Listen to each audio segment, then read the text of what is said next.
Remix. Pew, pew, pew, pew, pew. Earth. Fire. Wind, water, SCR, go sorcery by your powers combined. This is Sorcery Contested Realm. Sorcery Contested Realm. It's a beast, bro. Gonna take Kickstarter past 3 mil, yo. It's like magic on a grid, but you won't get mana screwed or flooded. Sorcery Contested Realm. It's a beast, yo. Gonna take Kickstarter past 6 mil, bro. Gonna help them cast and conjure minions who like to run up on ya. You'll pay for this, avatars of elements. We play TCGs. You should play them too, cause tapping them cards is the thing to do. Hating like a trick is not the way. Hear what Foyo Games has to say. Believe in the heart of the cards. All right. Insert corny joke time. Both of these guys are named Duke Nukem. Look it up. All right. Anyway, as of today, the Sorcery Contested Realm Kickstarter has made it to a whopping $1,950,000 with 14 days to go. As soon as Rudy announced that he's a part of it, it went parabolic. It's going stupid dummy, ghost riding the whip, and crumping all at the same time. Pretty much, it did a cool million over the weekend.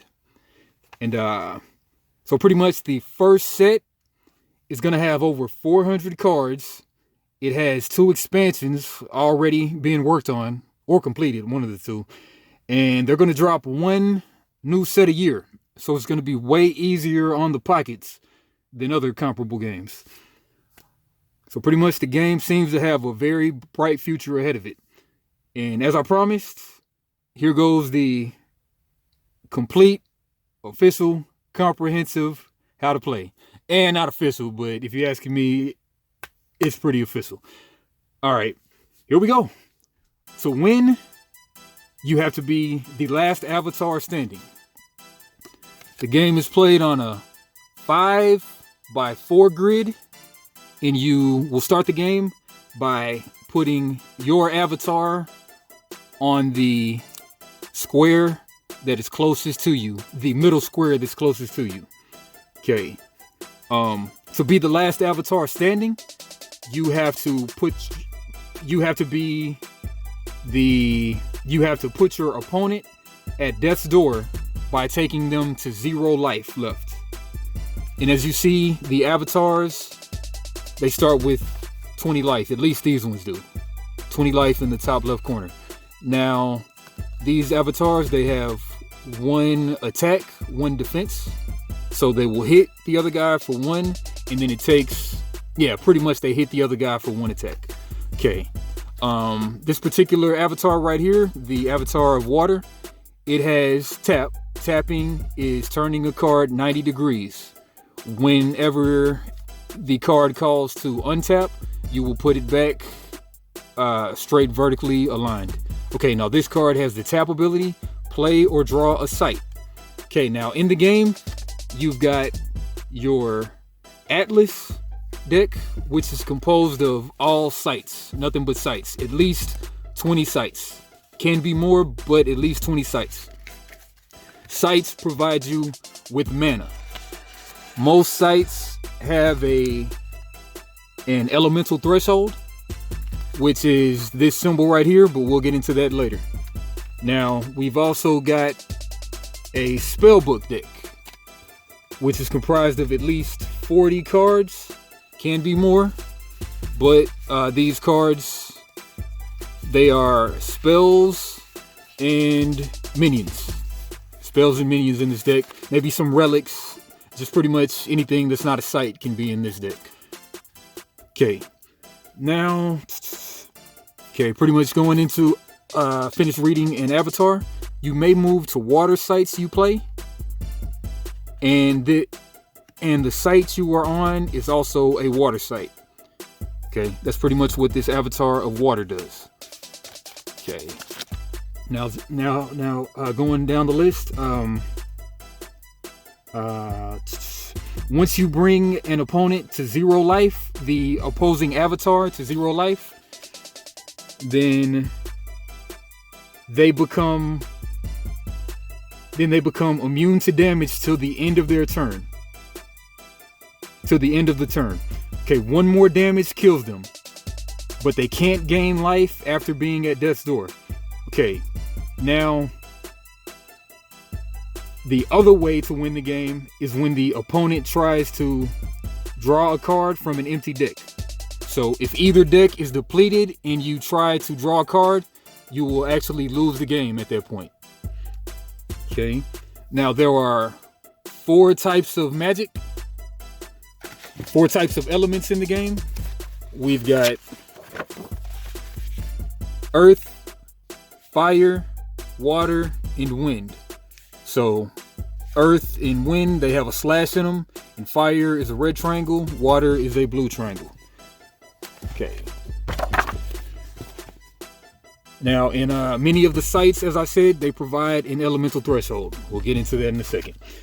But, okay, the realm is a 5x4 board. No sight on a square. So if you were to put a sight on a square, a sight comes from the Atlas deck. When you put a sight on a square, then hey, you know, that's legal. Now, a square without a sight, that's what you call a void. Void. Okay. Now,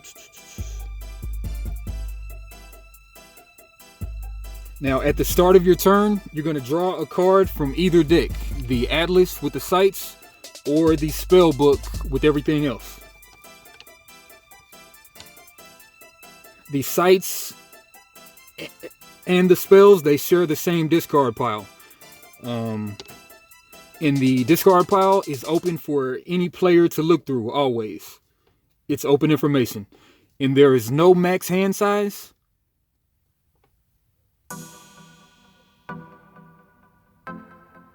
And the number of Atlas and spellbook cards in your hand is always public knowledge. So if you have, say, 3 Atlas cards in your hand and 4 spellbook cards in your hand, you have to tell the opponent basically how many cards of each type are in your hand. So set up, place your avatar in the middle row closest to you, the 3rd column, and you probably roll off for the random first player. You would shuffle both decks, and then each player draws 3 Atlas cards and 3 spellbook cards. And then you can do 1 mulligan. We'll describe the mulligan in a minute. There are 6 types of cards. There are avatars, sights, auras, magic, minions, and relic cards in the game. Okay, now avatars, they develop sights, summon minions, conjure relics, cast magic, and they are not minions. Lyfe is in the top left, and the sight is the only type of card in the Atlas. Usually played 1 under an avatar, if in void, or adjacent to a site you control. Only 1 site per location. Sites provide mana. Most provide an elemental threshold. When attacked, they damage the avatar. So say that I had this site in play, and then the fire avatar were to attack this site, then they're dealing 1 damage to my site. That would actually deplete my life of 1 damage. So I would, instead of being at 20 life, I would now be at 19 life. Minions can also attack undefended sites. Okay, but that's just an illustration. Okay, aura. Field spells. Auras are field spells / enchantments in other games. They provide a continuous effect and they remain in play.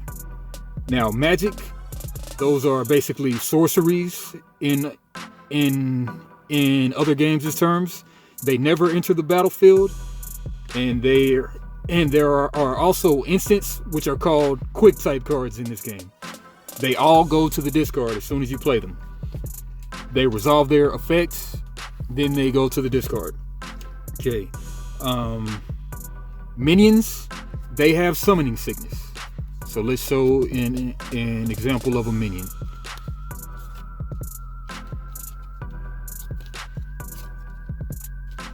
Minions like Coral Reef Kelpie, for example. Now, Coral Reef Kelpie cost 3 mana to be summoned. Okay, so you could summon them on the same site as your avatar, like if you have a site there already. Okay, so you could summon them on the same site as your avatar, and Coral Reef Kelpie cost 3 mana to cast them. Now you would have to have pretty much 3 sites on board, getting summoned basically adjacent to each other. Now you've got 3 sites on the board. Well, really the board is called the realm. Now we've got 3 mana, so we can summon the Coral Reef Kelpie. And we've also got 1 mana threshold, 1 water threshold to make. So we look on the sites. This site right here provides 1 water threshold. This one right here also provides another water threshold. So now we're at 2. And then let's check this one. This one also provides a water threshold. So we've got 3 water threshold and also 3 mana, because every site provides mana. Okay, so we can summon the Coral Reef Kelpie, which costs 3 mana, 1 water threshold, and it has a 3 attack and 3 defense. It also, in its text box, it has the ability, the keyword submerge. We'll get into that in a second. Okay. Now, okay, minions have summoning sickness. Summoning sickness is whenever the minion is summoned, it cannot do tap abilities, it can't attack, it can't move the first turn they're played. They must be controlled since the start of your turn. They can, but one thing they can do is they can pick up / drop a relic and block on the same turn they come into play. Okay, and infinite number of minions can occupy 1 site. Okay, and then relics. Relics are artifacts in other games, but relics basically get conjured on a site that you control or on a site occupied by their spellcaster. Some minions are spellcasters, so they can actually summon relics, conjure relics. So, and then whenever the relic is conjured by a spellcaster, it's said to be born by that spellcaster. Okay, now relics that are not born by your spellcaster, they're actually called abandoned. So only abandoned relics can be picked up. Not relic minions, but just relics themselves. Okay, if a minion dies, then it drops all relics. Relics abandoned in void are destroyed. And then relics always follow the bearer's condition. They are either tapped or untapped along with their bearer. And then they always become tapped when dropped. That's relics. Okay, the turn summary. On the start of your turn, you would untap everything under your control. Then you would go into your draw step. So you can draw either from the Atlas, 1 card from the Atlas, the top card of the Atlas, or you can choose to draw the top card of your spell book. Either way. But the first player on the first turn of the game, they skip their draw step. Okay, now the next thing is the start of turn triggers go off now. Okay, then we go into the main phase. In any order, you can cast spells or activate abilities do relic interactions, move with the minion, or attack with the minion. Now going on to the end phase. You have the rest step, remove damage from all minions, and then the end step, until end of turn effects are triggered. Well, end of turn abilities are triggered. Then you pass the turn to your opponent. Now there are some key concepts. So adjacent means the same location or locations sharing an edge. So this location, Leviathan Island, would actually be adjacent to Tadpole Pool. Now, Spring River is not adjacent to Leviathan Island because they do not share a edge. But Spring River and Tadpole Pool are adjacent. Now, near or nearby equals the same location or location sharing a corner. So when we look at the grid, the corners are going to be like L-shaped 90-degree turns. So actually Leviathan Island and Spring River are actually nearby because they share a corner. Okay, now tapping to make a card perform a certain action, you turn it 90 degrees to the right and then untap as you put it back straight up. Okay, summoning sickness, we're just going to run it into the ground, say it again, but you can only tap a minion to attack or move with if you had control of it at the beginning of your turn. Okay, mana. This is the resource needed to cast spells. So you have mana equal to the number of sites you control. 1, 2, 3 right now. If you had control, casting spells consumes the mana, but the mana resets at the start of your turn. So when you spend 3 to play Coral Reef Kelpie, now, so with this board state, you would no longer have any mana for the rest of the turn, but it would reset at the beginning of the next turn, your next turn.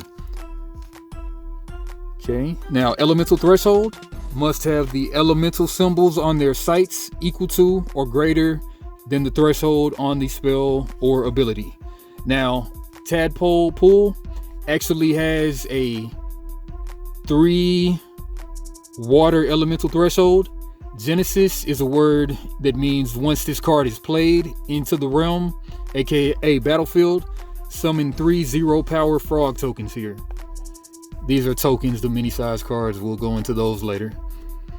All right, elemental threshold. We went over that. Now we'll go into the main phase actions. So as many times as you want in any order, you can cast spells, summon minions, conjure relics, cast magic, and conjure auras. Okay, activating abilities. You would pay a cost by, say, spending mana, paying life from your avatar's life total, tapping cards, or discarding cards, or etc. and etc. Okay, now we've got tap abilities. Anytime on their own turn's main phase, on your own turn's main phase, but you've got to deal with summoning sickness, so you can't do it on the turn that you first play a minion, but you can do activated abilities. Okay, tap abilities rather. Okay, on your turn you can interact with relics. Tap your avatar or minion to pick up an abandoned relic on the same site, but you can never pick up relic minions. Okay, you can also tap an avatar or minion to drop a relic, and then the dropped relics are actually placed untapped. Okay, now moving, you can tap an avatar or a minion to move 1 step. So you can go from Leviathan Island to Tadpole Pool. Move one step. Okay, you can also combo a move with an attack or a relic interaction. Only at the end of the move action. Okay, so we'll go into attacking. The avatar / minion deals damage equal to their power. So Coral Reef Kelpie would actually do 3 damage and takes 3 damage to be killed and discarded. Okay. If a minion is dealt damage or higher than its power, it dies. Damage persists within the turn, but then it resets at turn's end. So Avatar deals damage.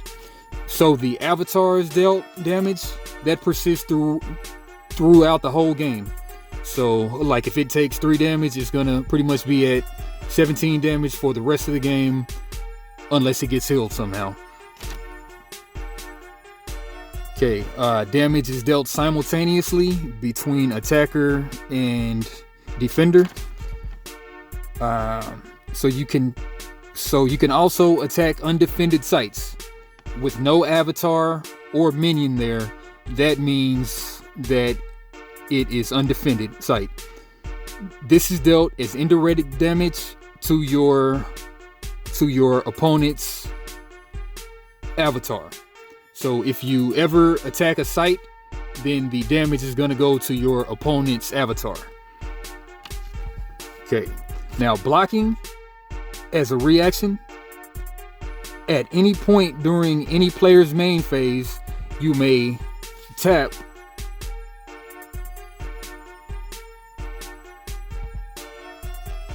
your minion or avatar to block an attack against an avatar or minion on an adjacent site. Now, adjacent can be the same site or one that is adjacent, sharing an edge.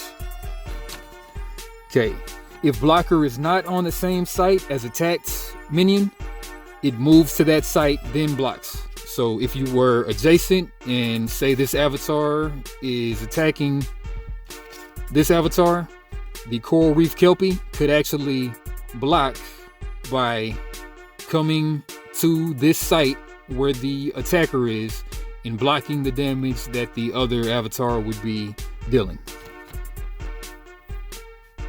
Okay, if blocker's not on the same site as the attacked minion, it moves to that site, then blocks. The original target does not deal damage or take damage, so this would be basically out of the fight for right now. Okay, you can tap multiple minions / avatars to block. If multi-blocked, then attacker chooses order in which the damage is dealt to blockers. Can still block while summoning sick. Okay, card abilities found in the rules box, like Coral Reef Kelpie has Submerge. Okay, passive abilities, always active as long as the permanent is in play. Triggered abilities, after a condition is met, then that's recognized by the use of words when, whenever, at, etc. Okay, activated abilities. So they're activated by paying its cost, i.e. spending mana, paying life, tapping a card, discarding a card, but only on controller's main phase. Okay, now let's get into the keyword abilities. They replace a piece of rules text. Now, at this point, you can really check out, but if you want to keep on listening, I will continue to go over the keyword abilities. There's quite a few, and go into more in depth into the movement and different other effects in the game. But pretty much that's the basics right there. Okay, so keyword abilities. Airborne. You can move to nearby locations without a sight on them. So you can actually go through the void if you have airborne. And can attack airborne minions. Okay. If you have burrowing, you may be summoned burrowed under a non-water site. So let's get a non-water site out. a non-water site, right here, non-water, you can actually burrow. If you have the burrowing ability, you may be summoned burrowed under a non-water site. It may be tapped to burrow under a non-water site it's on, and it can also be tapped to unburrow, which is to become on the site instead of being under it.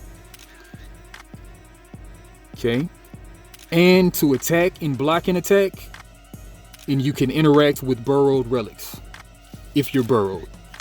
Okay, now Genesis is basically the keyword meaning enter the battlefield, or whenever this card enters play, that's when it can Genesis.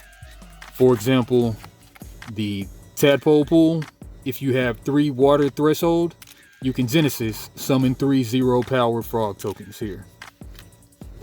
3 frog tokens. Alright, that was Genesis. Now we've got Haste. The keyword Haste means that minions can move, attack, use tap abilities instantly when summoned. Now we've got Immobile. Minions can't move, but they can be moved through certain effects, through card effects.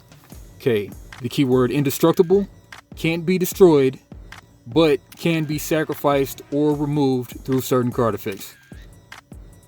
Okay, now Indestructible, they don't die when submerged, but can attack, move, or activate abilities, and doesn't deal damage while blocking. Doesn't die without Void Walk, and can attack or activate abilities. That's Indestructible. The keyword Iron Skin means that you have to take, if this guy had Iron Skin, it has to take twice its power and damage to die. So Coral Reef Kelpie would have to actually take 6 damage in order to die if it had the keyword Iron Skin. Okay, we've got Lethal. Lethal kills any minion it damages. Okay, Movement plus X means that normally any minion or avatar could move, tap to move 1 step, but Movement plus X would allow it to move plus X steps in 1 move action. So instead of moving, so if it had movement plus 1, then it could tap, move 1, 2 steps to different sites. Okay, now moves freely. Moves freely is a keyword that means you may move through different locations in 1 move action. Can be limited by a certain type of location, i.e. water move freely, which means that you could move to any site in the same body of water. So say that we even had some more water sites out, then Avatar of Water could actually, in 1 movement, could move freely through all the way through this water to end up all the way over here with only 1 move as a move freely if it had the move freely keyword through water. Okay, range plus X means that you may attack in a cardinal direction. Cardinal direction means north, south, east, west. East, west. North, south, east, west.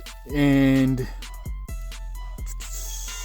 yeah, range X may attack in a cardinal direction from X steps away without moving, and can attack airborne minions.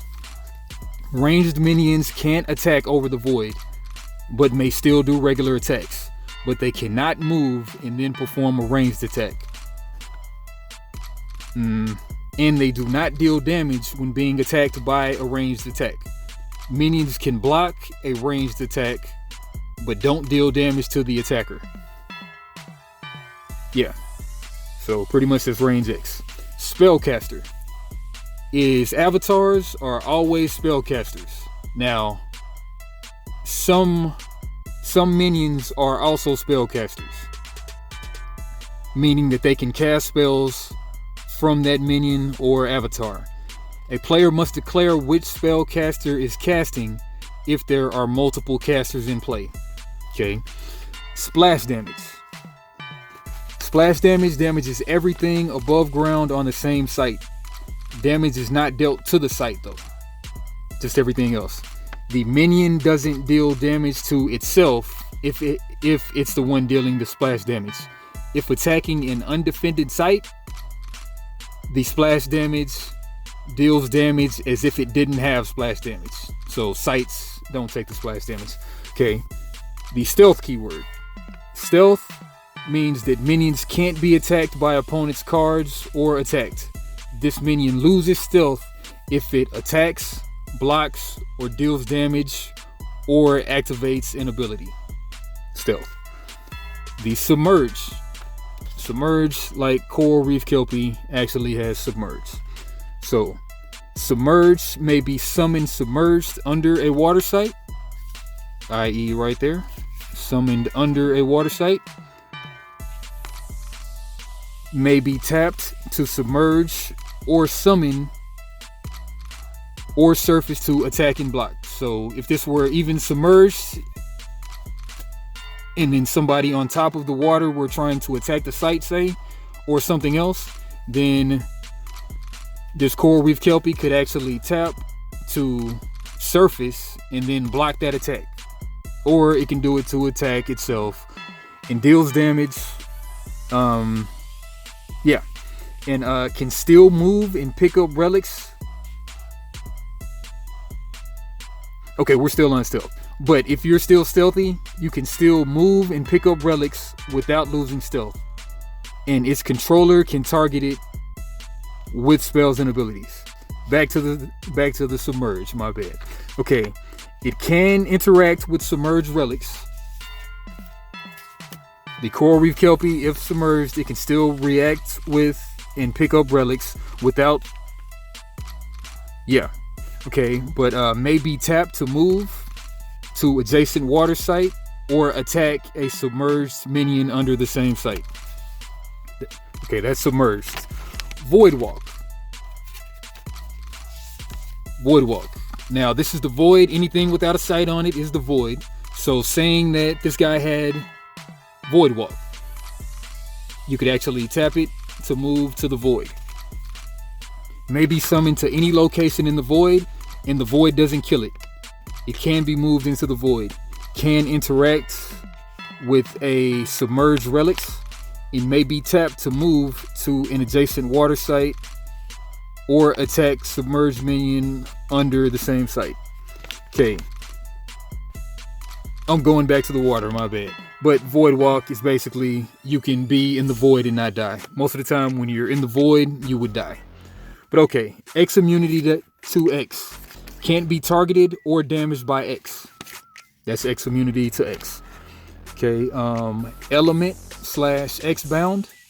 This minion dies when it's not on an element X site.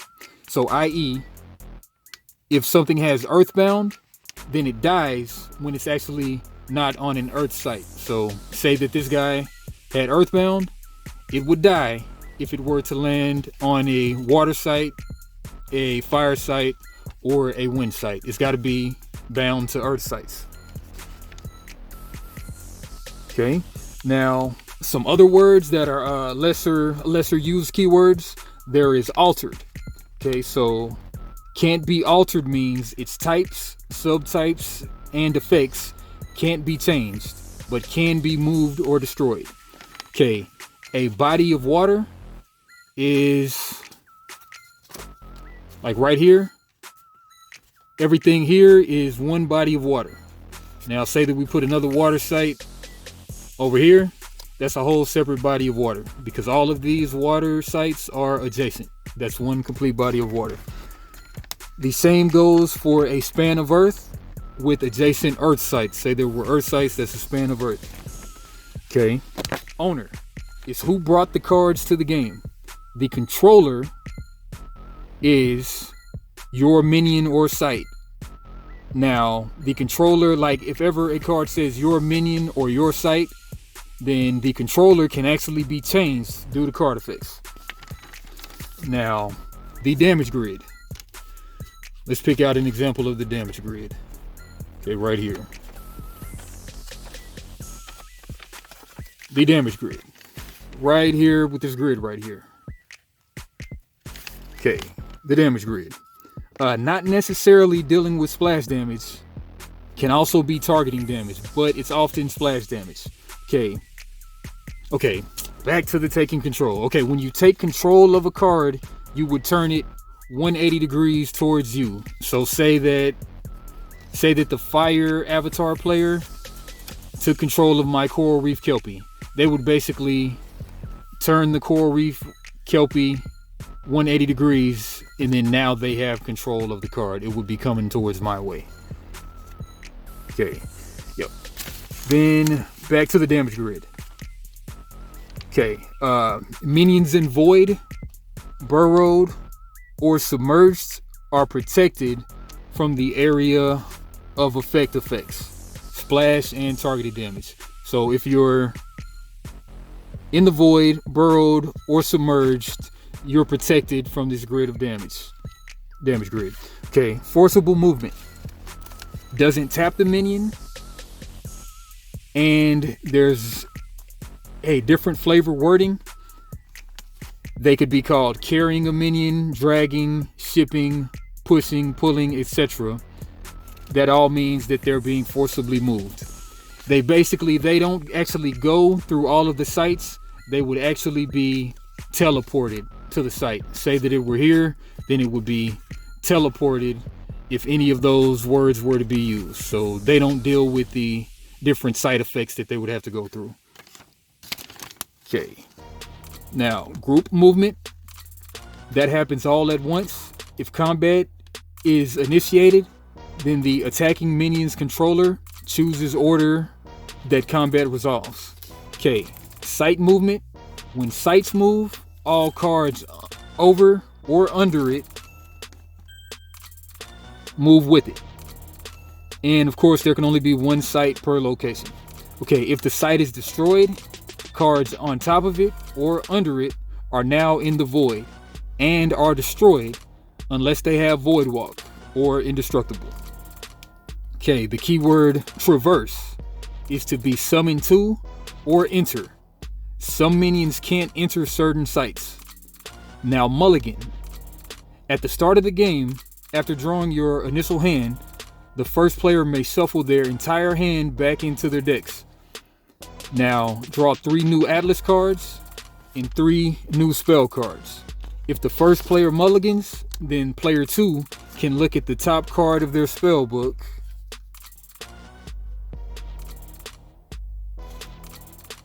and put it back on top or bottom. Then the second player may reshuffle their hand back and draw a new 3 and 3. If the second player mulligans, player 1 can look at the top spell book card and put it back on top or bottom. Now, quick magic effects. Quick.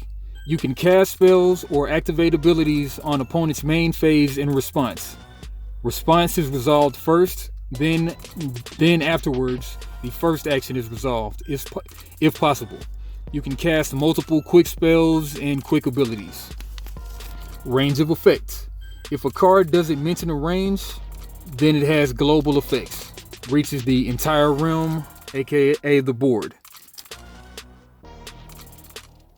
I.e., here adjacent, words like here or adjacent or 3 steps away, then that would signify what range that the spell targets.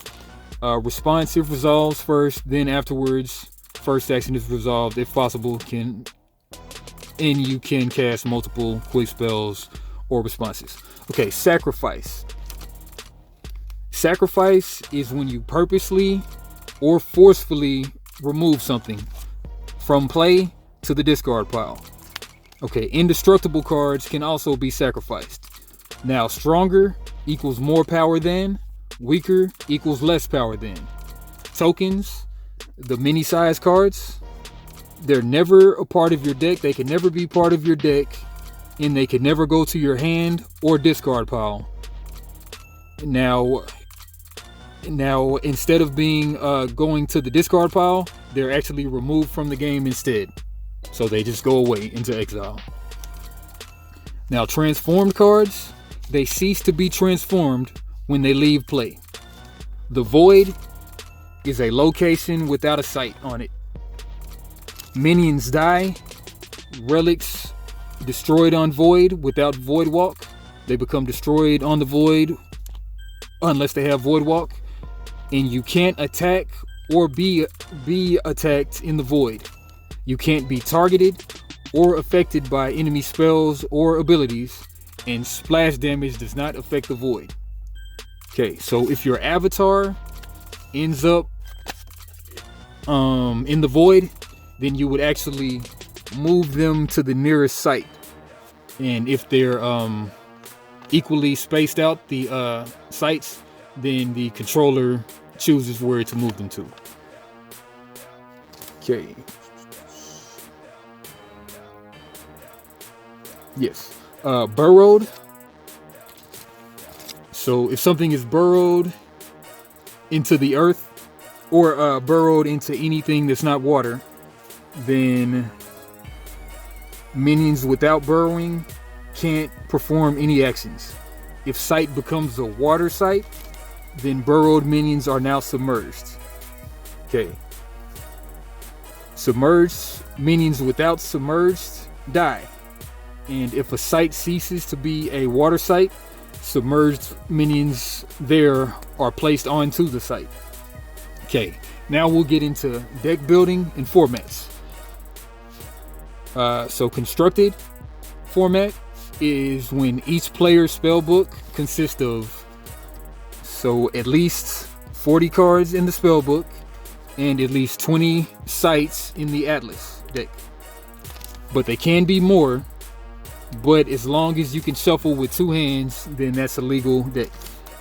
Okay, and then as far as the includes in a deck, you can have 4 copies of different ordinary cards, 3 copies of different exceptional cards, 2 copies of elite cards, and 1 copy of unique cards in deck.